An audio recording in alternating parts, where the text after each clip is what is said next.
the non-climber audience is becoming the target for these live streams.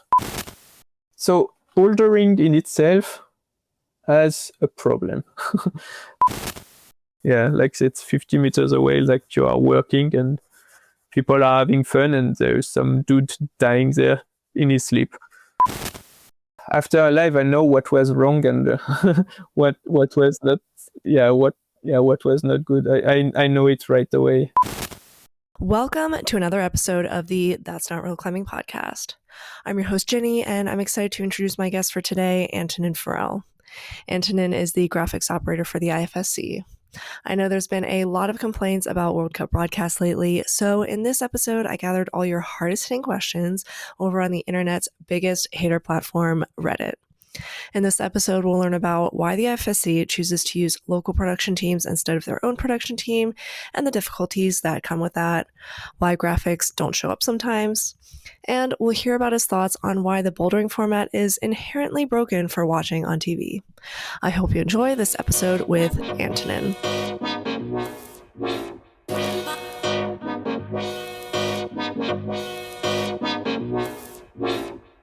Real quick, I'm excited to announce my new sponsor helping make this podcast episode possible, Mad Rock Climbing. I got fitted with their brand new line of high-performance shoes, the D2.1s. They just came out December 6th, but you might notice a few of your favorite gum climbers are already wearing them, like Oscar Beaudrand from Team Canada, and also me. This is the first time I've gotten to wear their shoes for an extended period of time, and I'm actually super impressed with the grip of their in-house rubber. And of course, the famous drone heel that everyone says is the cheat code to heel hooking small edges.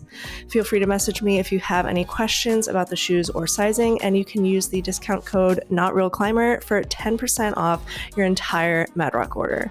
Info will be in the description. Back to the show. How are you doing today? You have like a bit of a break between competitions? Actually, not really. I've come back yesterday from Bali for the World Cup in Bali. Before that, I was in Keshao and Wujang for the two World Cups. So that was quite a long tour in Asia, like 3 weeks. And I have 2 days home.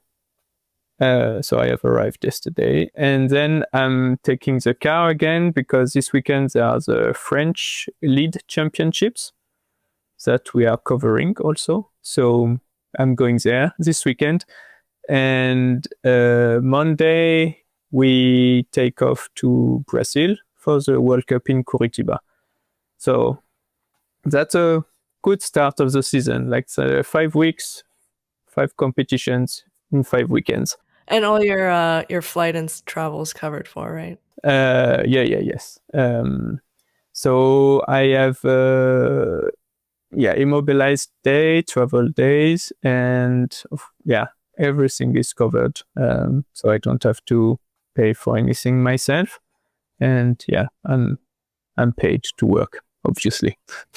Yeah, it's a lot of not being at home. Do you manage to get like much climbing in during the competition season? It depends on the events. It depends on the places. Obviously, it's difficult to maintain a regular rhythm of climbing. During the off season in winter, usually I try to go climb, mostly indoor because I don't have much time still, but like 2 or 3 times a week. But during the season, I've tried to fit in some little climbing time. Whenever we can. Sometimes it's only on the warm-up and the isolation zone. Some warm-up areas are very good for that. Some other a bit less. But with people there, we try to set up some boulders. And I mean, like what we did in Keshao with you. Yeah. Yeah. Did you feel like that's considered a pretty good isolation zone, right?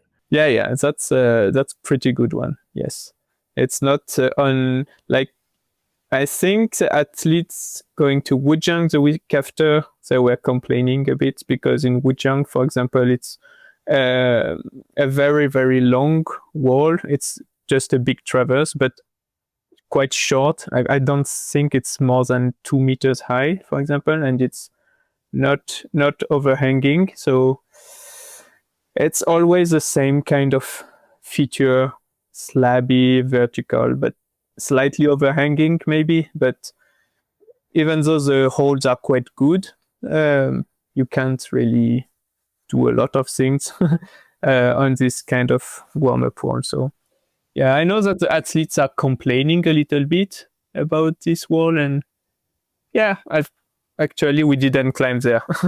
What's like the best ISO warm-up zone that you've been to or seen? Crucial is quite nice, actually. Yeah, it's one of the best, I would say. The one in Bali last week was quite nice also. So they had put it in a tent that was, we didn't climb there, but from what I saw, it was pretty nice. Maybe a bit smaller than Keshao, but it was in a tent with air conditioning. That's helpful. Yeah, that's very helpful. All the tents have aircon. Yeah, but yes, this one was good. Let me think. The one in Chamonix is quite nice also. Also, we don't climb much there because it's directly in the ENSA. So it's the gymnasium, not the gymnasium, the climbing gym for the local club there in Chamonix. So it's quite nice. They are actually quite, and it's where there are some Romain Desgranges. I don't know if you know him. It's like a French athlete and he's now a coach, and it's basically where he trained, etc. So it's quite a good space with a lot of bouldering, and so yeah, quite good warm-up area. Yeah, I mean, it varies from place to place, but yeah. And of course, in Salt Lake, now there is a TC, which is quite a good warm-up zone also. Okay, so getting into a bit of what you do for the IFSC, I guess most people probably don't know too much about you or who you might be. So what do you do for the IFSC and how did you get involved? So yeah, probably not a lot of people know me. The graphic operator in the IFSC broadcast team. So I'm the one displaying the names, the results, all kind of graphics that goes on top of the live stream. So during the live, I'm displaying that and etc. And I'm also in some events in charge of setting up cameras, mostly on the walls. I'm the one, putting up the cameras on the walls. It's my task, but I can help other team members to do some other things. So yes, I have varied tasks, but these are my main two, like graphic operator and PTZ camera. So PTZ, it's the cameras on the wall. It's pan, tilt, and zoom. It's remote cameras that are controlled directly in the control room. And yes, there is a dedicated operator that manages them. Okay, what cameras on the walls? Like actually on the walls, or do you mean just like filming like close-ups on like of the wall? They are fixed on the wall. So yeah, you can see them on the stream. Sometimes in most of the time in bouldering, you can see some masts. How do you say, like sticks sticking out of the top of the walls, and there are some cameras hanging there. So on bouldering, we put at least 3, maybe 4 cameras. So we get shots of the tops, and they are mostly used to get some close shots not from the back, from behind, because most of the shots in climbing are from behind, right? So the big advantage of these cameras directly fixed on the wall is that it allows us to get some closer shots and some shots of the faces and from above. So the counterpart is that usually the walls are shaking a little bit, so the cameras are quite shaky sometimes. It depends on the walls. Again, from structure to structure, it can vary a lot. But yeah, we install them on bouldering and in lead also. So in lead, we usually display 3. So one at the top, we get the top shot for both route, and 2 on the sides on the head wall. Just to get like a broader overview of the rest of the production team at the IFSC, because you just mainly do the graphics. How does the rest of the production team work? It depends a bit. The season, so there are how many events? There are 12 events on a season, something like that. It starts from April to October. We have a broadcast team linked to the IFSC, so we are directly hired by the IFSC, and sometimes we do the full production. Sometimes we are there only on support because it's local productions handling the whole live stream, and yes. So for example, in China, it's a local production. So it was a Chinese crew installing all the cameras, doing the full live stream, etc. Me, I'm still there to display the graphics. And we are, in cases like that, we are there on support. It means that we make sure that the standards required for the IFSC live streams are followed. So the live streams are well sent to the TVs that have the rights for them. And yeah, we make sure that the running order is well followed. So it's, for example, we have a rundown. So at that time, the live stream starts. At this time, 30 seconds later, we need to display the start lists, etc. So we have a full schedule to follow, and we make sure that this schedule is well followed by the local crews. And yes, we give some advices on how to film climbing and things like that. So that's for the cases where we don't do the full production. We are there on support. And then there are some events where we are hired to do the full production. So like in Bali last week, for example, it was, so in that case, our team is a bit broader. So we are 6, plus some cameramen. So we have dedicated roles. So me, I'm graphic operator. There is one that is a director. There is a sound engineer, vision engineer, etc. But yeah, it's still a reduced team compared to what you can see in other local TV productions. Like we arrive with a lot of boxes, we set up the thing. But if you look at local productions, they arrive with a big truck with way more people and things like that. So why in like Kachao, for example, was it decided to only do support instead of have a full production yourself? It's decided by the IFSC and the organizer. So how it works is like organizers proposes to host a World Cup. And I don't know exactly how that works because I'm not involved in this deals, etc. But from what I understand is like the organizers is proposing to have a local production crew who is going to realize the live stream, and then they will get some TV rights for national TVs, for example, or for other production. I don't know. So that is the deal. So the organizers propose these services, and they get the TV rights for their local channels. So that's the case in quite a lot of events now. Before 2020, we were still doing most of the productions, but now in Slovenia, it's local TV.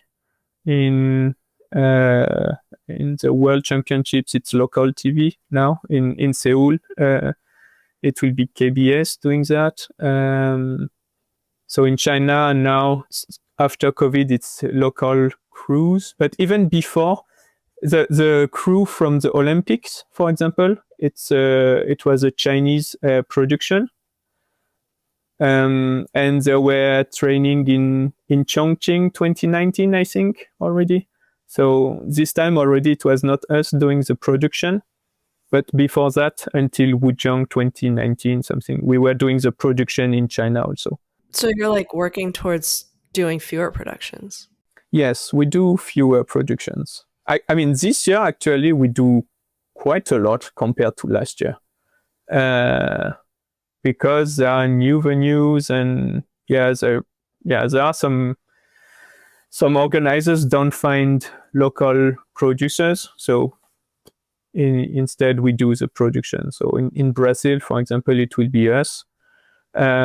Usually when it's a new event, we do the first production. So like in Prague, it was 2023. The first edition in Prague, it was us doing the production. And last year, 2024, it was a local TV crew doing it. And it will be again a local team also doing the production this year also. So like the goal is to eventually have a local production do it? Because I guess for consistency's sake, it seems like people expect that it would usually be an IFSC production. The big plus to have a local production is like they get the TV rights, right? So it means that the live streams is broadcast on the national TV. So why do organizers want to organize a World Cup? It's so they have local spectators, a local audience, and the fact that they also want to have a local producer is so they can have the TV rights for their audience. So it's just to present climbing in their country, basically. So that's understandable. After, to have consistency from one event to the next, for sure, it's a bit more complicated if we change crews from one event to the next. But yeah, that's why we are there on support. It's to try to give guidelines and to make sure first that the live streams follow the required standards. And we are there to try to give advice also how to film climbing. Sometimes they are followed, sometimes they do a bit how they want.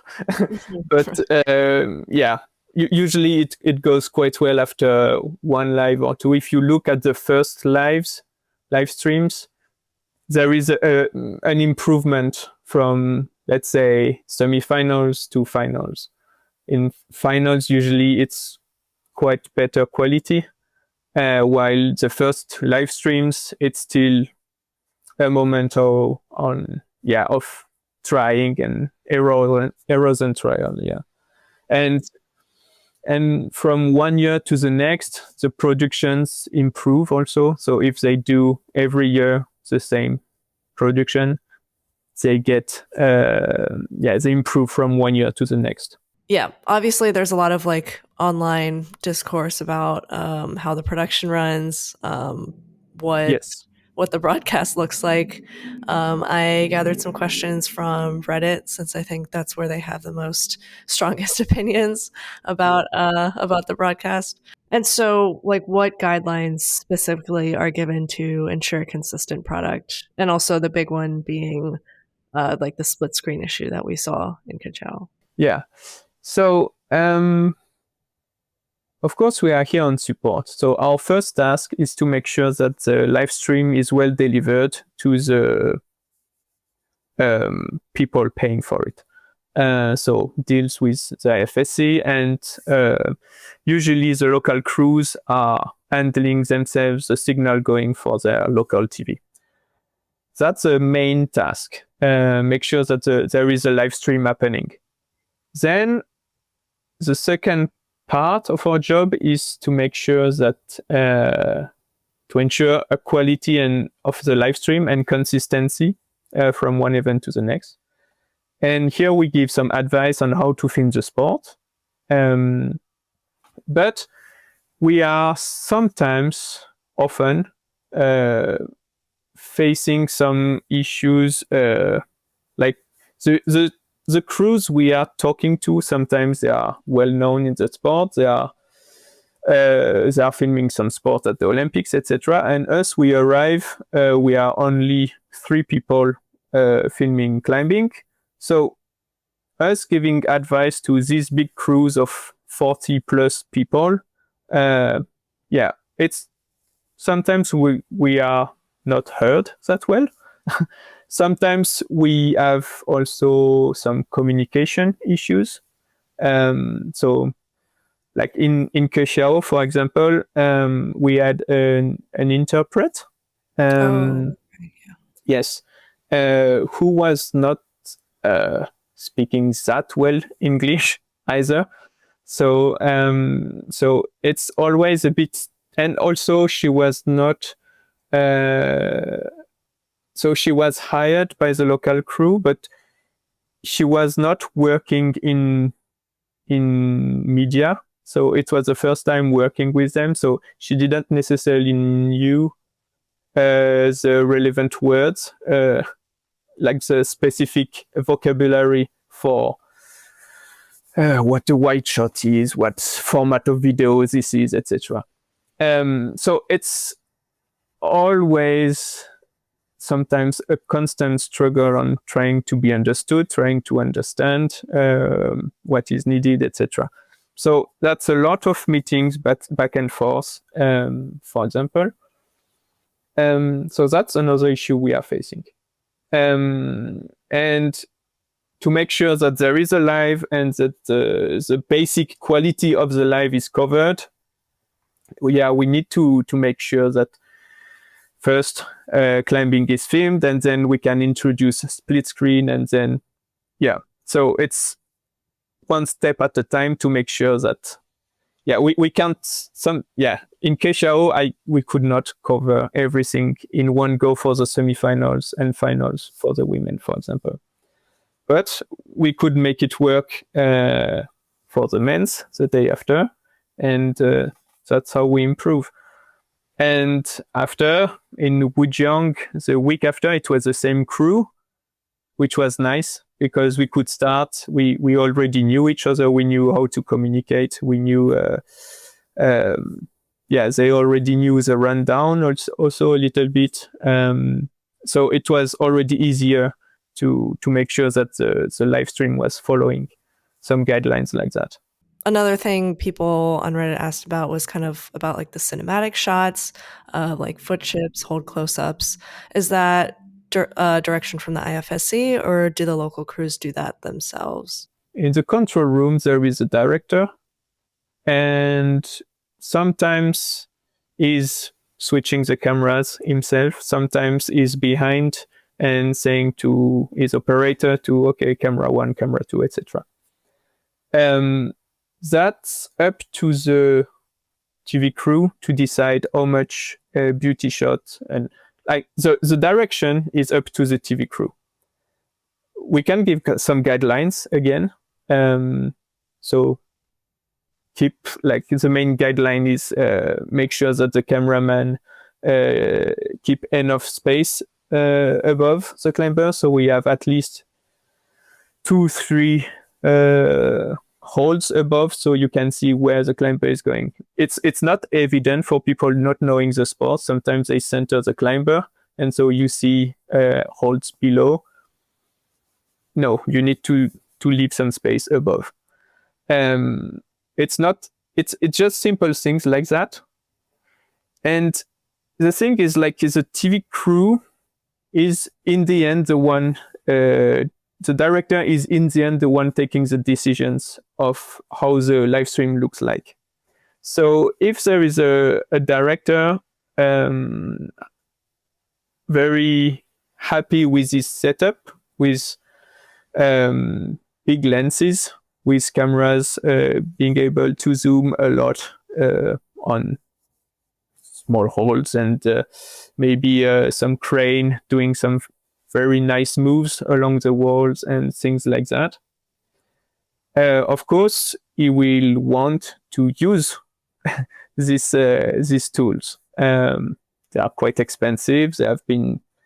There is a nice show, light show, and it's yeah, I mean, it looks very nice, but maybe it doesn't show climbing as it should be, just because you don't follow the action as you would want to follow the action if you are a climber yourself.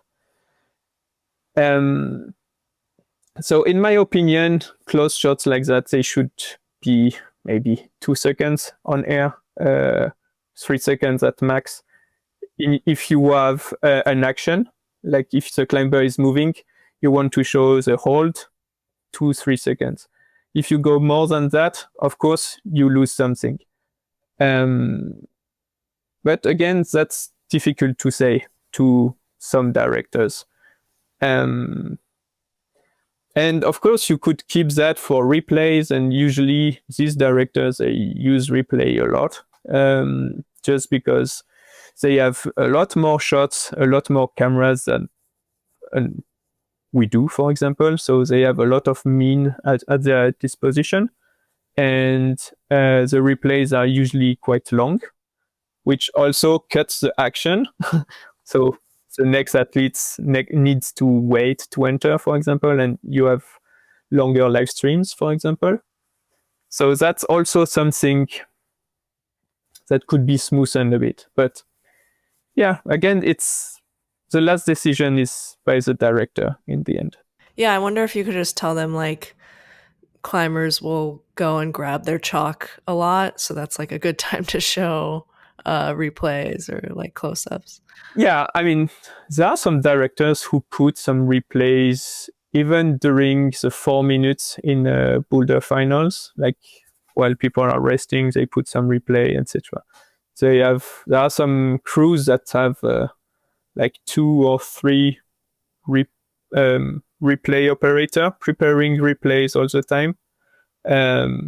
So of course they have the possibility to put some replays at any time during the show, and of course it removes these little dead times that can cut a bit the rhythm in a final, for example. But yeah, it's a question of balance. Sometimes I feel like when TV productions that have a lot of cameras, etc., it's too much. And the thing is also, you need to consider that there are different kind of audiences for climbing.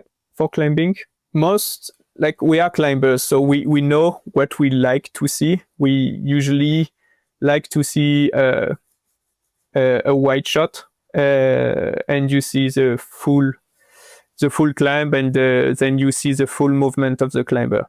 And you don't necessarily need some closer shots, because instinctively you know what the holes look like, but just by the look of it, you know how hard they are. And there is a less experienced audience who don't necessarily have these reflexes of understanding why the climber is doing that at this moment. And they are more interested by beauty shots, and also they need some to see the holes much closer, and to maybe understand what are the holes like. Because you see, if you have an experienced eye, maybe you see the crimp, okay, it's very small. But maybe for a non-climber audience, you need to stay more than 3 seconds on the small hold, and is he holding like that? No, that makes sense. I like seeing the small ones too. Yeah, it's so. And the thing is, like, the idea to have TV crews, local TV crews, and the live streams being broadcast on local channels, it's just to reach a non-climber audience. The non-climber audience is kind of becoming the target for these live streams. So that the thing, like the climber audience is vocal about it. It's still a minority of the watchers. I don't know if you've had experience with like other sports productions. Do you know if they go like a similar route where they use local teams every time and there's not as much consistency? Because I guess my only other experience with like watching other sports broadcasts is maybe like broadcasts that are more just within the US. So I don't think travel is as difficult.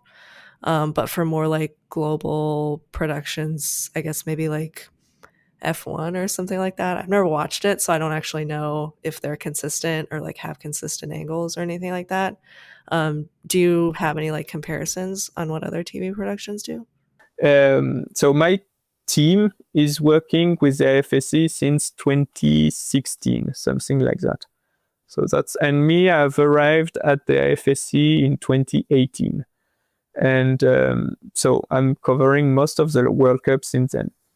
And in my team, I'm almost the only climber.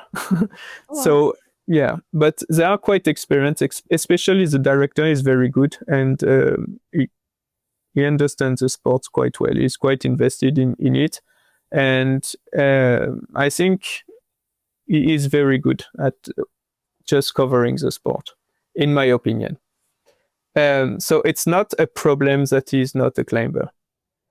On the other hand, my team is also covering some other sports, especially ski. They are coming from the ski. Before that, they were doing ski events, and I don't remember exactly what they are doing. And from this year, they also cover ski mountaineering. So they do the production for that also. So they have some experience in other sports. Me personally, I don't. So I can't really compare from one production to one sport to the next how the productions are doing. I know that in skimo, they do most of the productions also. I suppose that for big sports like F1, Formula One, I think it's local crews maybe. I don't know. Okay. But Formula One is such a big sport that for sure all these crews, they know how to produce it, and that will be the same crews doing that every year for many years. So okay, so we maybe just have like some growing pains. Yeah, it's still growing. It's not like soccer also. I mean, in soccer also it will be different crews depending on the stadium. It will never be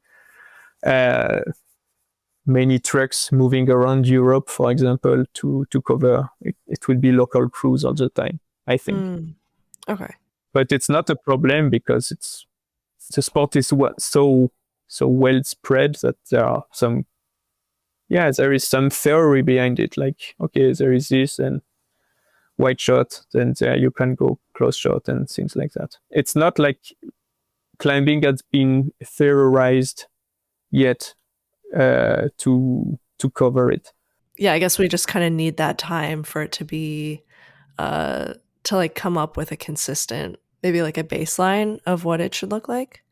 Yeah, I think the one attempt to do that was by this director in Austria. So the one who is producing the live streams in Innsbruck every year for some years now, and also who covered the Munich championships in 2022.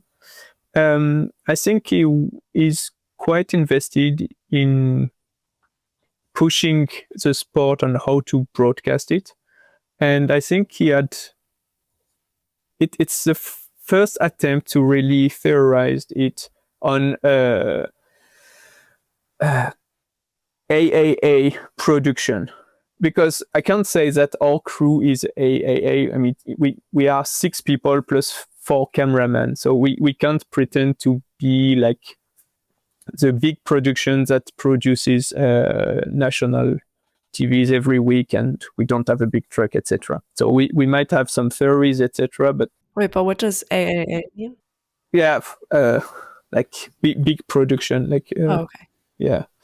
Um, so I think this Austrian director is the first one who really started to really think the sport and how to make it look good on TV.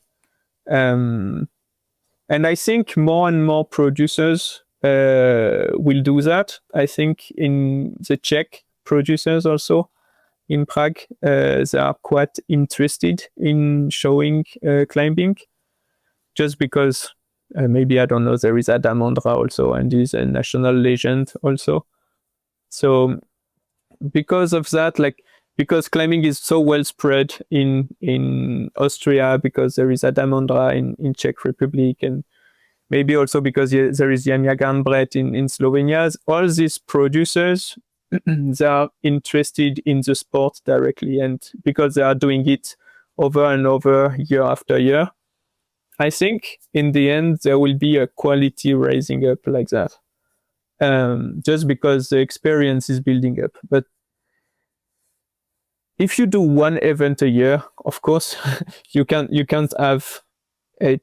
I mean, it takes time, and they are looking at what everybody is doing. So when we see them and they come to see us to get advice, etc., we see that they have watched some other live streams. So okay, you do it like that. So we put these graphics at this time and things. So they are looking, they are preparing like that also. That's good. The most invested ones. Yeah. Yeah, you mentioned that there are some like challenges of filming climbing for TV and that there are difficulties specifically showing bouldering. Why is that? Like what makes it difficult? It's inherent to bouldering itself, like the format of bouldering. Please excuse this brief intermission, but if you're interested in deleted scenes from this episode where we get his thoughts on the high production quality at 2025 Plywood Masters, and we also get his sole travel recommendations, do consider helping support this podcast on Patreon. Some other perks include a membership pin shipped to you after 2 months, prioritized guest questions, or the ability to submit video questions, and more to come. The proceeds go back into the podcast to help me break even, and they help me improve the experience of the guests. If you would like to help out non-monetarily, liking, commenting, and sharing helps a great deal as well. Back to the show. For TV, for example, what you want to see in a sport is like the winner of the competition. You want to see him or her the most time on the screen, right? So in lead, it's obvious. Like the one who goes the highest wins the competition. So the one the longest on the wall wins the competition. The person who falls at 3+, you don't see him or her much. Fine, that's perfect. The problem with bouldering is like if you have someone who can't start a boulder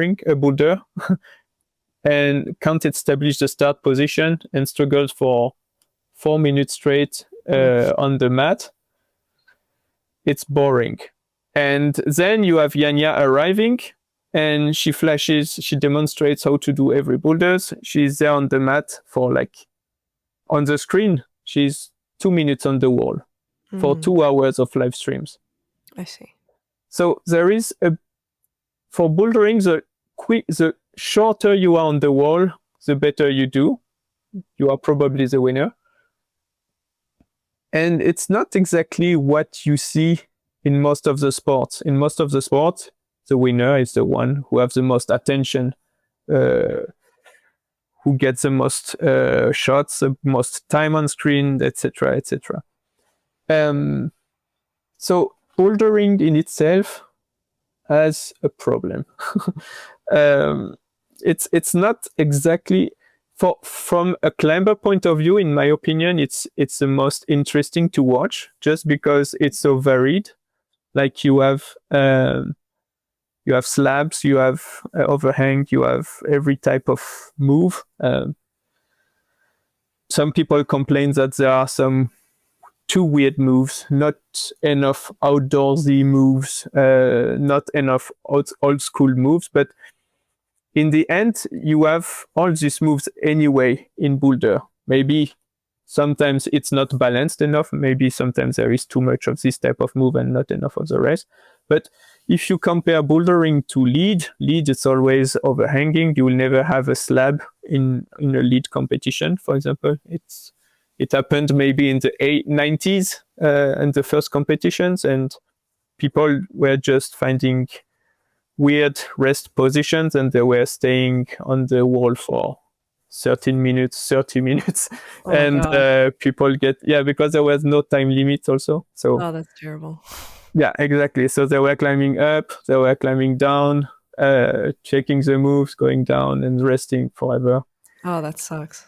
Yeah, so that's why the walls got much more overhanging, and that's why the road setters are not setting knee bars where people can rest indefinitely. And yeah, there are things like that. But in bouldering, from a climber point of view, it's quite interesting. Like there is all climbing in just 4 boulders. Not all climbing, but you see my point. Mm-hmm. So, but yeah, from a non-climber audience, I can get it that you don't know what is happening. There is too much things happening. The format is difficult to explain. The rules are difficult to explain. There is attempts to make points now. In my opinion, I think we lose a bit the thing about attempts. Like the attempts are less interesting, and also you can't read directly the performance of a climber. Like before, it was one top, one zone in that many attempts. Now with just points, you don't know exactly the performance. Just because it's points, it doesn't translate exactly in how many attempts were used. So you need to make calculations. It's a bit, yeah. So it's bouldering is complex. It's just because it's about climbing, and climbing is so complex. Yeah, I mean, I think the point system will help with understanding. I think it makes a little bit more clear just because then there's like a numerical value that people can point to.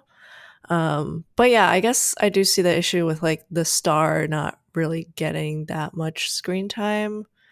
But I mean, it's kind of similar in like, I guess it's not that similar, but like in speed, the faster climber obviously is spending less time. Yeah, but the winner is not eliminated until the end. Oh, that's So true. That's true. yeah. Yeah. So you see him or her the whole competition. So Mm, okay. and he or she will get all the replays, and yeah. Yeah, I guess I don't know how that would be self-rebuilding. Yeah, I mean, I've thought a little bit about it. Like the best would be to eliminate the worst people, like what they do in Arco for the Ah, right. I don't remember the name. The Rock Masters. The Rock Yeah. Masters. Yeah. The problem is like if you eliminate someone after the first boulder, and this person was not good at slab, but Right. very good at, it's not fair just because. And also for the competition, it's not fair because what if this person eliminated after the first boulder was the only one able to do the boulder 2, for example, or boulder 4? So there is this unfairness that is problematic if you eliminate people. Yeah, I've seen some competition formats of like the elimination format where like if you can't go to the next boulder until you finish the first boulder. But yeah, that does seem like kind of unfair based on because there are just so many like bouldering styles and yeah. I think the solution would be to not impose ordered circuit. The best would be like, and that could be actually quite interesting. Like you leave the athletes choose in which order they want to climb the boulders. So there is still an observation of all 4 boulders, and then in isolation they decide, okay, I want to do boulder 2 first, boulder 3, and then blah, blah, blah. So there is some strategy involved. And as a commentator, it could be super interesting. Like, okay, we know his stats, like he's better at slab climbing, etc. But he's going for this one. Maybe that's because and things like I think that could be quite interesting. But that would be interesting. I don't think I've ever seen that in any format. Might be kind of hard to film, and also hard because what if two people want to do the same one at the same time? Yeah, I mean, you would let people climb one by one. There will still be only one person on the climb on the no, of course, with the new format, there are two people on the mat, but it would be only one person on the mat. And it's difficult to film. Yes and no, it will be an extra difficulty, but anyway, all the cameras are placed for the whole final anyway. So the only one moving is the mobile camera on the mat. But anyway, most of the time, the cameraman is placed in front of the door, and then you will just follow the athlete. And then, of course, the camera will have to adjust to focus on this boulder instead of this one, but that's not a problem. That's not a big deal. It might be hard in terms of graphics because then you have to explain, like, oh, this is this problem, but this is this person's like third problem that they're on. I don't know. I don't think it's unsolvable either. Yeah, interesting. And I want to go back to something you mentioned a little bit earlier. How do you balance attracting a new audience versus satisfying the existing climbing audience? So non-climbers versus climbers who are watching. I don't think we think that much about how to attract a new audience, except maybe in the graphics. How to explain the sport better. So that's why points were introduced. Now this year there is a new little graphic explaining what the graphics means. It's a zone rule thing, so it explains the icons and stuff like that. So it's mostly via the graphics, I think, that it comes. Also introducing predictions. For example, it's been a long topic, long-running topic where, so the predictions, it's basically when a boulderer enters the mat, what he or she needs to do to reach this rank, for example, on this boulder. So that already you can do quite a lot just with the graphics, introducing something so people understand what is going on. And I think it has come a long way since I've started. Just in the lead bar also, it's quite explanatory. Things like that. After, in terms of filming itself, of course, beauty shots are nice, and that's usually what TV wants, just because I don't think TV wants a wide shot, a still wide shot with just 4 boulders in the shot and climbers going up and down. That would not work for TVs. Having too many shots also, switching from small holes, narrow shots to etc., close shots, etc. I think we are doing a bit too much at the moment, but it might calm down, hopefully. Maybe keeping the narrow shots and the small shots for when the climber is resting, for example. So in lead, for example, that would be when they are shocking up and they are on the same hold for 15 seconds. There you can allow yourself to put a narrow shot, a close shot. Or you can just put on a close shot for 3 seconds. But I think to introduce climbing to a new audience, wide shots, split screens is still the best. And speaking of like graphics, since that is kind of your specialty, I think on the Reddit post there was some positive feedback on stats showing up in graphics this year. So good work on that. But I guess the issue that comes up sometimes is that they often don't show up or they lag behind. I think, for example, the lead progression in the past couple events in like Bali or Wujiang would just be kind of slow to update. So people are wondering, why are the scores rarely shown on screen? And yeah, why do graphics lag behind sometimes?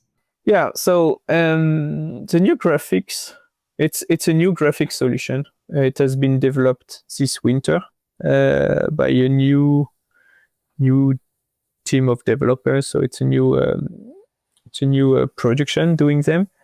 I've had access to the solution quite recently, and it has been tested on some test events. So we have a platform where we can test the graphics. Of course, graphics are working like all the results, big result screens and names, etc. It's very easy to test, for example, just because they don't necessarily need live update. But for all this provisional graphics, live progression bar, so the lead bar on the side, it's much more complicated to test.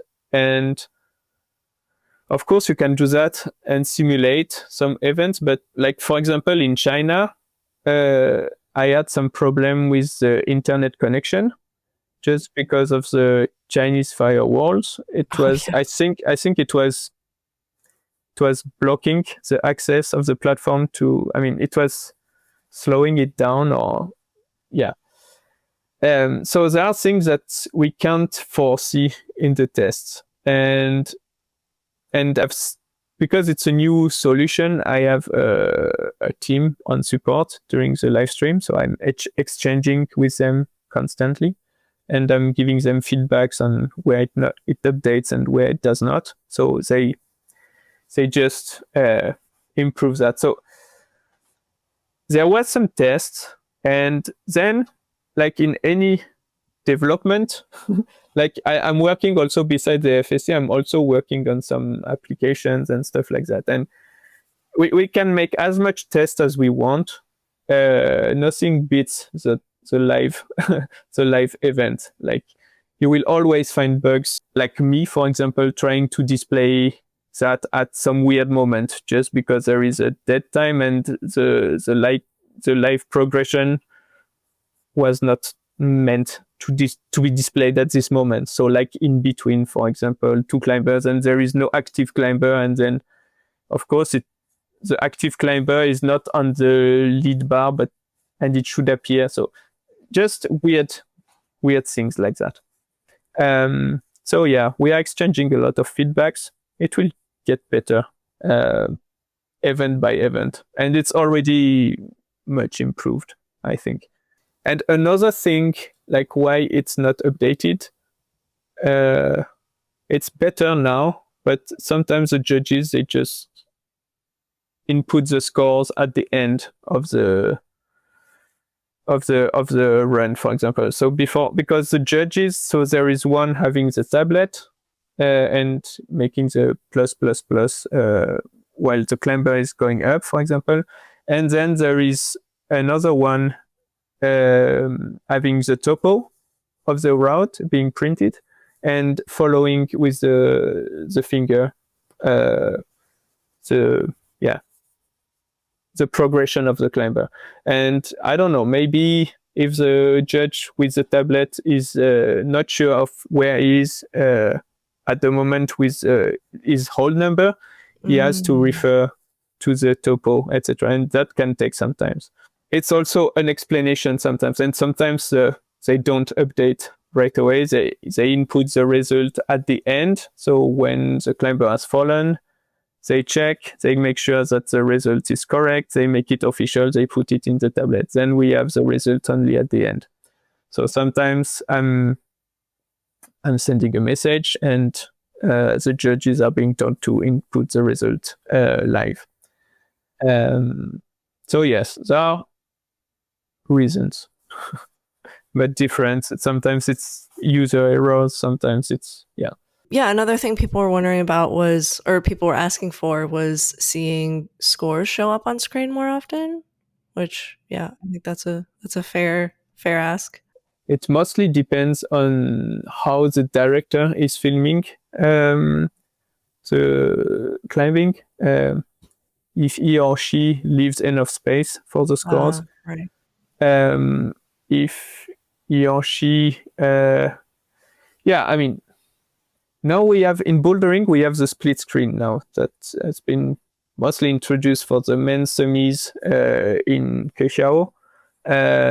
So there is a live, the provisional on the right, and then the 4 names at the top. That's quite nice, and it means that the results are there all the times. That's great. Then in finals, we have a split screen already. Sometimes I like split screens. I'm all for split screens, but it means that sometimes there is not that much space to display the graphics also. So I display the names, and there is maybe not space for anything else. So, and then in between, in rotations, maybe the director is putting in some replays, and there is no time to display the results. So again, it's a question of getting to know how the director is going to work. Sometimes also it's a director wanting to have to decide when I'm displaying things. So my role is to be under the direction of the director, right? So I have to follow what he wants to do. And sometimes it doesn't want to have that much thing on the screen and prefer to display some other things. Although it's quite tricky with this new format, like just because people are not climbing the same boulders at the same time. So some people have a score when they have 2 boulders, while some others have a score with 3 boulders already. So, but yeah, I kind of agree that it's important in this case to display the results more often. And I think we will try to do that in the future. The fact that it's a new format also, there is some adjustment ongoing, right? Like split screen it's obvious. Like we have seen that with combined last year. 2 people on the screen. 2 people on the mat. Of course, you do a split screen. It's not a lot of productions don't really like it because it's not TV-like. Oh, really? Oh. Yeah, I guess that's true. Yeah. Yeah, I don't know. It's coming from TV. Some productions don't really like it, but I think for climbing it works quite well. And the good thing is like graphics are developed like that now, so it pushes directors to actually use split screens. Good to know. You also mentioned that there's like often difficulty with the timing system. What do you mean by that? Just like putting the clock on the screen? It's more like there is not a uniformized solution for timing. In a lot of events, there is one solution, but for example, in China, it's a local local company doing the timing system. So from one event to the next, it's different the way we retrieve the timing system. And the timing the timer is not included in the graphic solution. Just because there are different kind of data that needs to be retrieved, etc. So usually we just retrieve a video signal. That's much easier, and we mix it with in the live stream. But it's not integrated directly in the graphic just because there are different companies doing different things.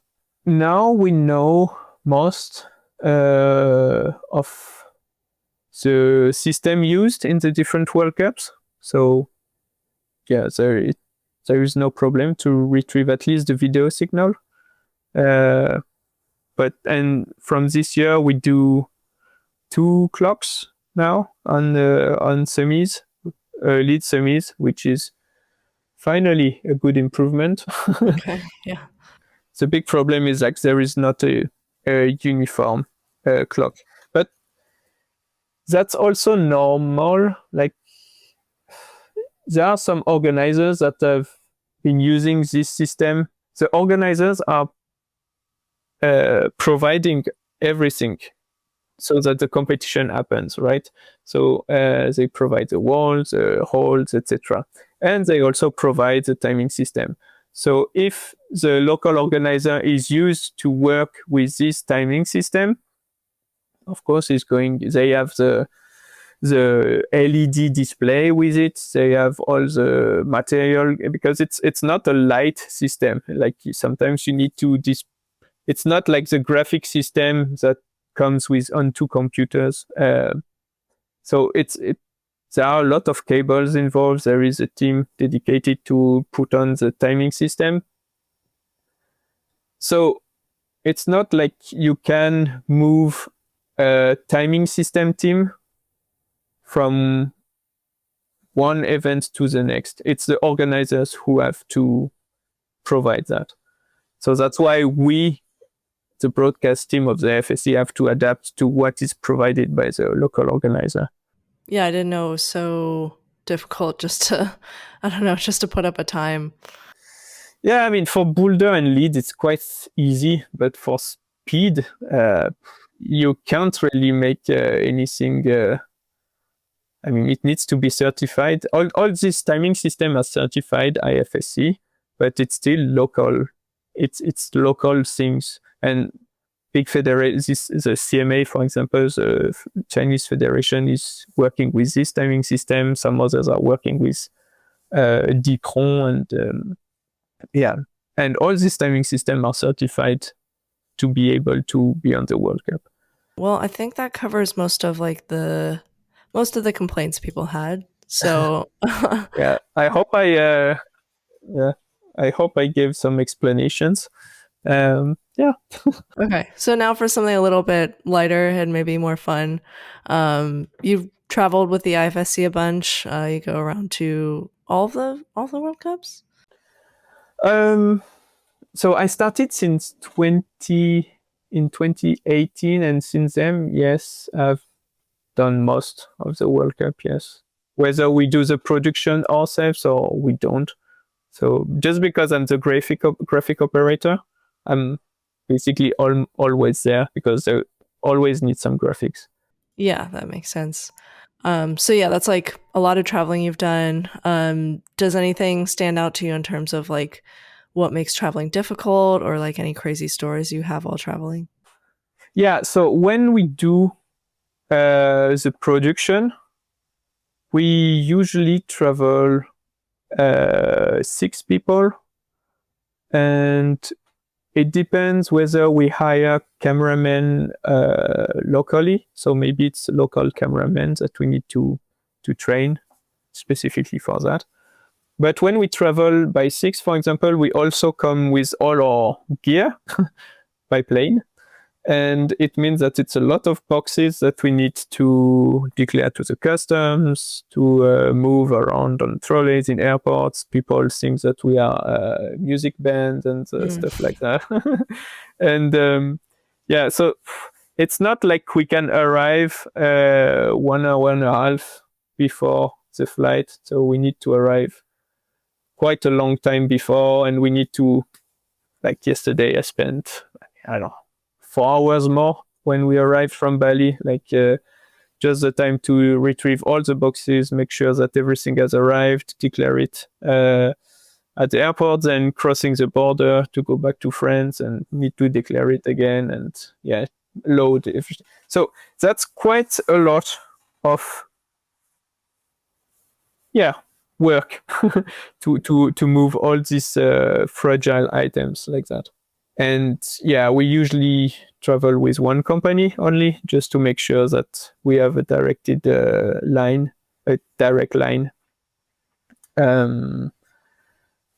And we travel all together. It means that Uh, we are together sometimes 24/7 when we share bedrooms. So when we go for 3 weeks, like we are always together. So that can be difficult to handle sometimes. I mean, we usually have, we have no problem with. We could not live together like that if we didn't like each other. But sometimes you would like to have a bit your alone time, you know. Right. Um, and each time at the beginning of the season, I'm telling myself, okay, this year I will take some time for me during the season. I will work on some other things, etc. And in practice, I just can't. I'm just fully on the work, and when I'm not working at the venue, we do again something together. It's not like I can escape to do my own thing. I could, but yeah, Yeah. yeah, Not much time. yeah, not much time.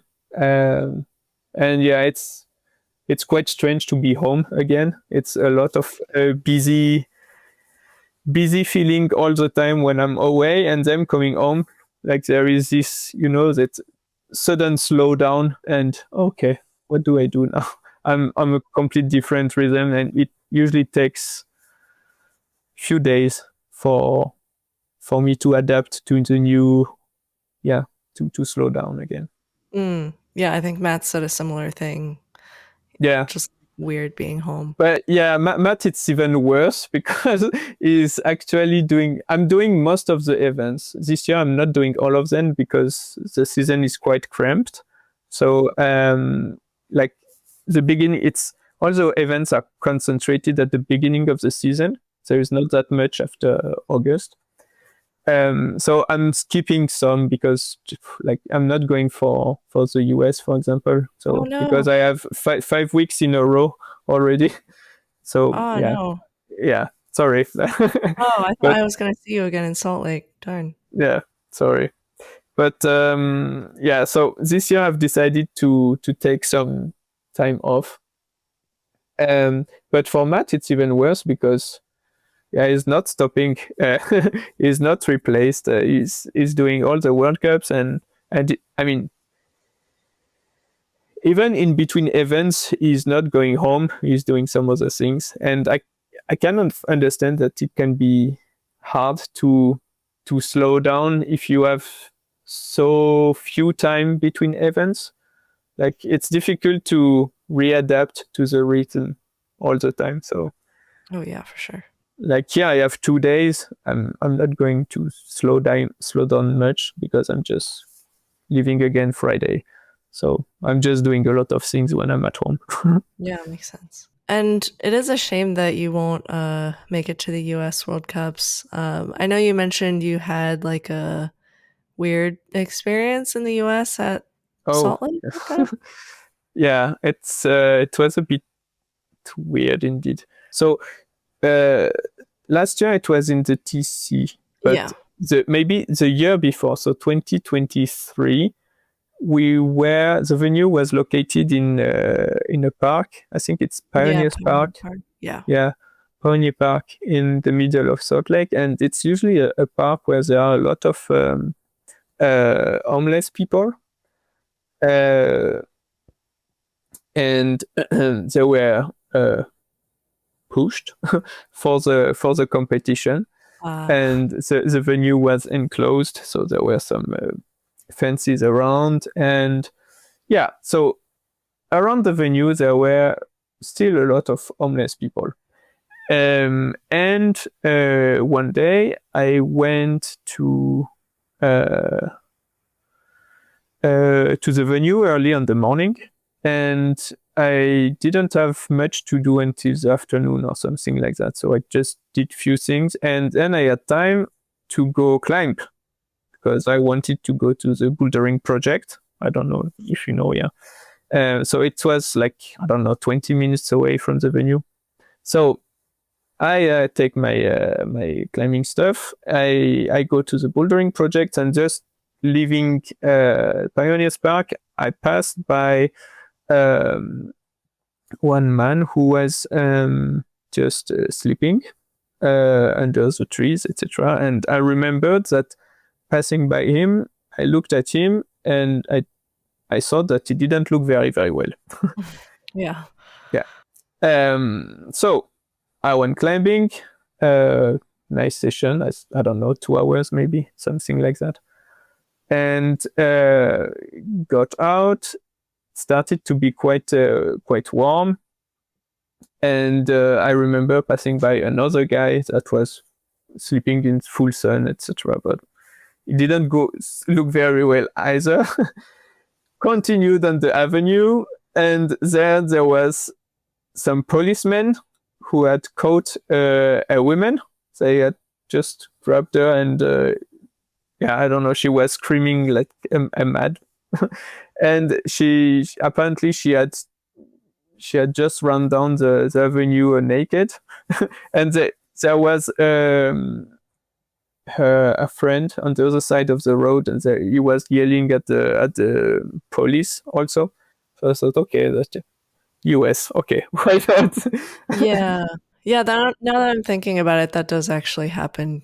Yeah. Fairly frequently. I do see that. Yeah, but I'm not used to that. Yeah. I'm not used to that. And so yeah, usual American scene apparently. And Yeah. I just crossed the road back to Pioneer Park, and I passed by this sleeping guy again. He had not moved an inch since 2 hours. And detailing him a little bit more, yeah, he really didn't look very well. So I turned back. I asked the police who were here. That was nice. I didn't have to call anybody. I just told them to just have a look at this one. And I continued a bit, and they came to see, and they just put the ribbon around him. So so yeah, that was strange to find this poor dude like 50 meters away from the venue like that. Yeah, this whole morning was very strange. Like yeah. Does that have anything to do with you not coming back this year? No. Actually, I came back last year. Okay. No problem. Well, yeah, sorry that was your experience. I can't say I've ever seen a dead person before, so it's not always like that here, at least. Yeah, it's not like it traumatized me, but yeah, it's still weird to know that. Yeah, like it's 50 meters away, like you are working and people are having fun, and there's some dude dying there in his sleep. Well, at least it seemed semi-peaceful. Yeah, hopefully. I don't know. So outside of IFSC travel and stuff like that, you also do some like climbing gym work. You mentioned that you, I guess, work for Climb Along. Besides the IFSC, mostly during the off season, but I'm still working with them during the IFSC season. So I'm working with Climb Along. It's a Danish company. It's based in Copenhagen. And we have developed a result system. So for climbing competitions. The idea came when I lived there at the time. It was, I don't know, in 20, I think it was during COVID actually. I was stuck there. So because I was working with the IFSC already, I connected with them. I met them, and we started to develop a result system for competitions. Just because there was not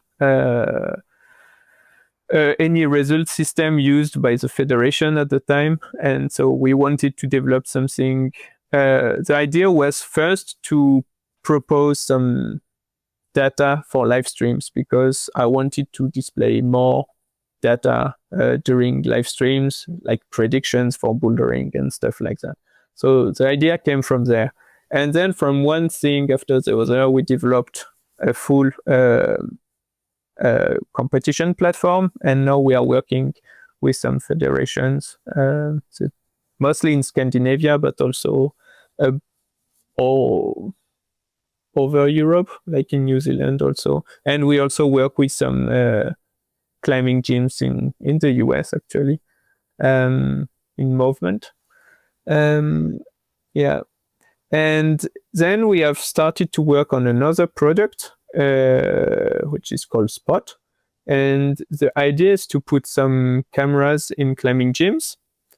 And we have an image analysis program that detects climbers and holds in the climbing gyms. And basically, the idea is to give feedbacks. So it measures activity in climbing gyms. So it counts the number of attempts on a boulder, the number of tops on a boulder, and it gives feedbacks to the gym owner or to the route setter about the activity in his or her gym. So that way you can see which boulders are popular, which boulders are tried a lot, where they are failed a lot. And then as a route setter, you get some data, objective data, so you can adjust your route setting for the next time and things like that. So it's kind of, the idea is to bypass the logging app that exists. So some climbers are using it, but it's not really used by most of the climbers in gyms, let's be honest. So we lack a lot of data, and sometimes it's quite subjective data because some climbers are just logging the boulders that they are succeeding. So yeah, here the idea is really to detect all kind of attempts and to give feedbacks like that. The idea is really to introduce some data-driven workflows in climbing gyms, because route setting is quite instinctive, you know. It's you like, some people even consider it an art, kind of. So you need to feel a bit the movement. You need to. It's very tactile, right? Climbing is tactile, but even for route setter, you need to feel all the holds. You need to feel, okay, this move you are trying all the time, etc. But here the idea is really to give back objective data to route setters, and that's not easy to make. Some route setters understand it very well and see the point of having results on huge amount of data, because that's really a huge amount of attempts that can happen in one day in a busy climbing gyms. That's quite a lot, or even a week. Like some boulders, they get, I don't know how many attempts, 5,000 attempts in a week. So that's quite a lot of, and with this amount of attempts, you can get quite objective. You can see things. You can start to see things, and it's very different to the way route setters are currently working, where it's so feeling like.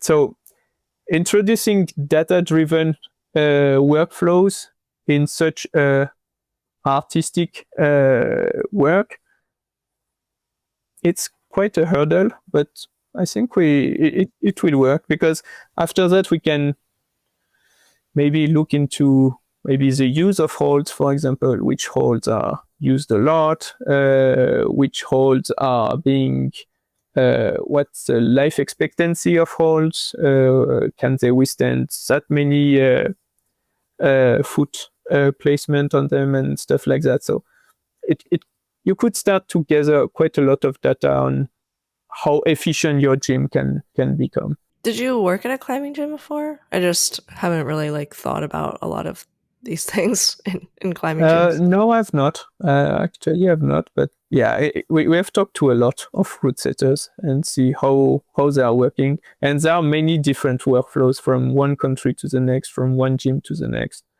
There is a lot of different philosophies from what they want to provide to their customers. And of course, there are a lot of ethical questions coming with it also. Like, do we want to the big topic is how can that standardize climbing, and do you want to standardize climbing? In my opinion, it's probably not.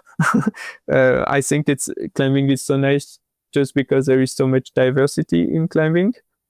So it's more like to give feedback to people, and then people decide what they want to do. Well, like, what do you mean by standardized? Like, if you get some feedbacks on your boulder, and you see like this style of boulder is very popular in your gym, are you going to set only this style of boulder, or do you want your customers to improve also in this style of climbing? Like, I don't know, in one place maybe people are very good at slabs, in another place they suck at slabs.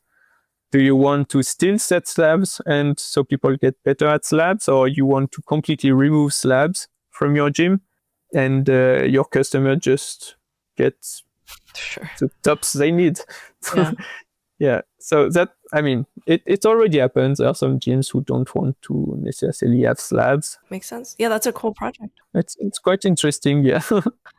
So yeah, in terms of getting into some of the audience submitted questions now, do you ever personally rewatch comps for fun or to get better at your job? Or just because maybe you like missed it because you didn't really get to watch it while you're working on it? Yes, I do. I started working at the IFSC after, because I was watching comps. And when I'm not doing World Cups, I'm doing most of the World Cups, so I'm never rewatching. I'm never really watching World Cups events, but I'm watching what other events that I'm not on. So I'm just to check what is going on. So, but I'm probably not watching the full live from zero to finish. I'm skipping a bit the dead times. That's maybe skipping one athlete to go to the next boulder and stuff like that. So yes, I mean, if I'm watching to get better at my job, after a live, I know what was wrong and what was not. What was not good. I know it right away. Besides the graphics, I'm also in charge of the running order, so make sure that the graphics are displayed at the right time. But I'm also saying when I'm working with my colleague, I'm telling him when to display what at what time. So I'm giving the countdowns all the time, and I know when the live streams is going well, there is a nice rhythm. We are well on time for each deadlines on the TV breaks and stuff like that. I feel like the rhythm is good. There is the shots are moving quite well after each other. So, and we debrief after. Usually we say what was good, what was not good. So after a live stream, we usually know what was good or not. And of course, we can go back to it and see, okay, at this moment, the colors were not good and the sound was a bit shaky. Or like, okay, here there was too many shots on the quick draw, for example. Like last weekend, there was too many shots on the quick draws. So we're really happy about that. Yeah. But yeah, too much. So we know it for next time. Okay, last question. Actually, I don't really know if you would know the answer for this, but is it legal to be there and stream the whole event as a spectator? I don't think so. I would say no. I think it depends on which round it is. I know that for qualification, it would probably be possible. But for semifinals and finals, I don't think that would be possible. Yeah, I guess that makes sense because the local broadcast team has the TV yeah, rights. I mean, there are TV rights for sure. So even to have your camera and taking pictures, etc., you would need an accreditation. Like you got one in Peshao, I think. Mm-hmm. Yeah. And I know that there are some athletes who were doing some videos about their competition and their vlog on how did it go in the semifinals, etc. And they needed some accreditation for that, for example. A complicated process, I guess. You would have to ask. Yeah, it's probably not.